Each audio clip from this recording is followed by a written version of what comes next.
What up, what up? Man, I'm sorry for coming at y'all late like this, but, I think I made a few videos, didn't like them, had a video I liked, then it promptly got deleted. Just someone just disappeared on me. But here we are. The hour is upon us, UFC 97.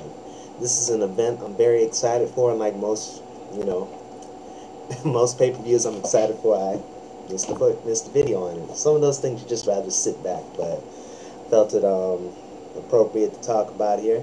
UFC 97 Redemption is taking place at Montreal. This one had a little bit of problem getting off the ground because I think the Quebec government just had a big deal about the rules. They wanted to make some stupid rules where you couldn't throw elbows or knees. Basically made it like a boxing match in a smaller cage. I wasn't going to bother if they did that shit, but they got that all hammered out. We're going to have the regular rules. I don't think there's going to be any foot stomps allowed, though. Like, who needs that anyway? But, what's our main event? Our main event is Anderson the Spider Silva defending his title against Talis Latis. And, let me see, the co-main event is, of course, the Iceman Chuck Liddell versus Mauricio Shogun Hua. These are some very interesting fights. There should be some very good fights, and not just on this, but the whole card should be pretty exciting. Lots of Ultimate Fighter prospects, lots of guys coming in from from overseas, from Japan and all over Europe and stuff. It should be very, very good time. In fact, I hope to see some nice finishes so I can see everything else that's going on. Let's see. Starting first with the main event. Now, a lot of people think of this fight as a slam dunk, but just think MMA is, of course, you really can't, nothing's a sure bet in the world of mixed martial arts, especially in the UFC, the way things have been going over the past couple of years. But one consistent, presence of dominance has been Anderson Silva. This guy, there's no answer for him at middleweight. He's just been running through everybody. People like to talk about that Travis Lutter fight. Yeah, Travis had him in the mount, but then he got swept from the mount, then submitted. Mr. Brazilian Jiu-Jitsu black belt got submitted by, well, that's another thing. The guy's a Brazilian Jiu-Jitsu black belt, and he has an unreal stand-up. The guy's just amazing, just a genius at striking. I think Curtis Stout probably said it the best. He's a genius when it comes to striking, especially in mixed martial arts, And when you throw in that Brazilian Jiu-Jitsu black belt and his ability to just stop the takedown when he wants to, a lot of people talk about how easy it is to take down, but when he actually tried to stop Dan Henderson's takedown with the clinch in the second round, he worked his ass. And the same thing, Dan Henderson was supposed to be his toughest fight, finished him in like under 10 minutes. The only person who really got out of the second round was Patrick Cote, then his leg promptly exploded. I mean, there's just no way out of this one. I'd personally like to see him at light heavyweight, but right now, he better keep his eye on Talis Latis. Now, Talis Latis, this guy's a Brazilian Jiu-Jitsu black belt. He's a very highly regarded, Jiu-Jitsu player. That's his game. But he's also pretty good at striking, has decent hands. He's dropped a few people in his fights. He's no joke with the striking, but his game is really on the ground. But unlike a lot of guys, like Damian Maia or Paul Harris, he likes to keep he's more comfortable standing. That's what I like about him. He's not desperate to get it to the ground, but if it does go to the ground, he's all game. And I think he came off a controversial fight against Nate Marquardt. I think between this and this fight, he beat Drew McFedries, but his most talked about fight was the controversial fight with Nate Marquardt, where he won the fight, on points. But, a lot of people say that Nate Marquardt was winning the fight, but basically, I don't know if Nate Marquardt could have broken any more rules than he did in that fight. It was just a very awful, sloppy fight. And plus, I kind of credit Talis Latis for, finishing that fight and getting through all that, because when he got kneed in the chin like that, I mean, he was basically blasted. He was out. Basically like a guy, you see a guy get hit with a good, uppercut or something. This guy was rocked and dead, but yet he just still managed to finish the fight. And that's what's going to take to beat Anderson Silva. I've seen all of Anderson Silva's fights, and in order to do that, it's going to take some guy who will keep fighting after he gets, totally, after things are just totally fucked.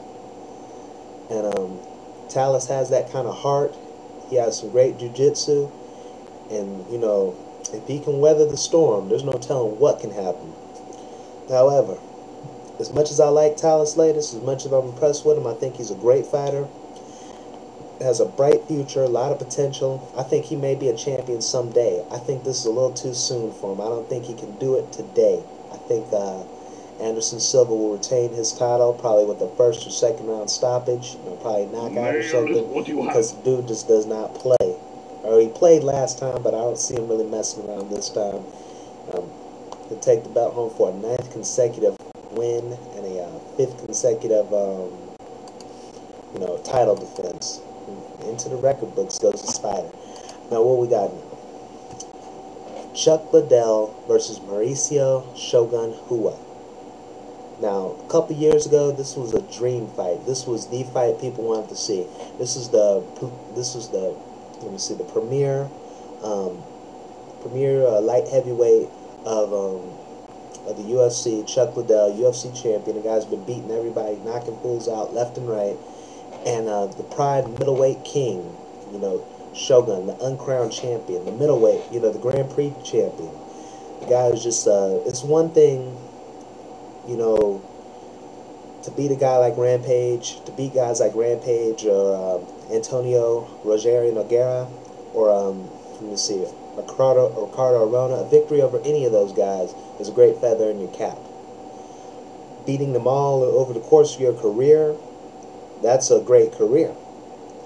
Beating them all in a row, that is nothing short of spectacular, and that is what Shogun Rua was in Japan. This guy was just running through guys. I mean, he just destroyed Quentin Rampage Jackson, manhandled him, mangled him, and just finished him off with some soccer kicks, just put his ass out. Fucker. But anyway, he had an awesome fight with Rogerio Nogueira. I mean, that was just back and forth. I mean, he took some good shots, gave some good shots, was just, those flying stomps, flying fists. Dude was just, and pulled it out in decision, in a very dominant decision, very clear fight. Good fight by both guys, but Mauricio was just on fire. And then he finished it off to win the title with a curb stomping. That's basically what it was, just a curb stomping of Ricardo Arona, just flying through his guard, just overwhelming. And that is just where spectacular, overwhelming, prodigy. That is what Shogun was. Until he hit the UFC. For some reason, he's just looked very human. I think he's a good fighter, but he's just been in Pride, he was just like superhuman. Cardio for days. He just kept going until his opponent just stopped. And that was his thing. Vicious Muay Thai, vicious style, but he could just gas for days. And he just left that gas tank in Japan, I guess, because he's just he's looked like a mere mortal. That style that he does has just been wearing him out his last couple fights. And you doing this video talking about? I'm wearing out. I'm gassing. Give me some water, son. But anyway,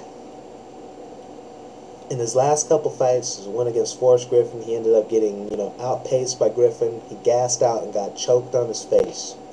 In his fight against Mark Coleman, they both gassed in like a minute or something. And Coleman was just basically walking around with his hands down, begging for Shogun to knock him out. But Shogun was just, man, I'm trying, man. Just give me a minute. Whew. But he says he's got all that stuff right. He says his legs are fine. His gas is fine. He's getting back. He's training harder. He's training better. Same thing with Chuck Liddell. He says he's hooked up with the American top team. They're doing their thing. They're training hard. This fight is hard to predict because there's so many question marks. I mean, who knows what's going to happen?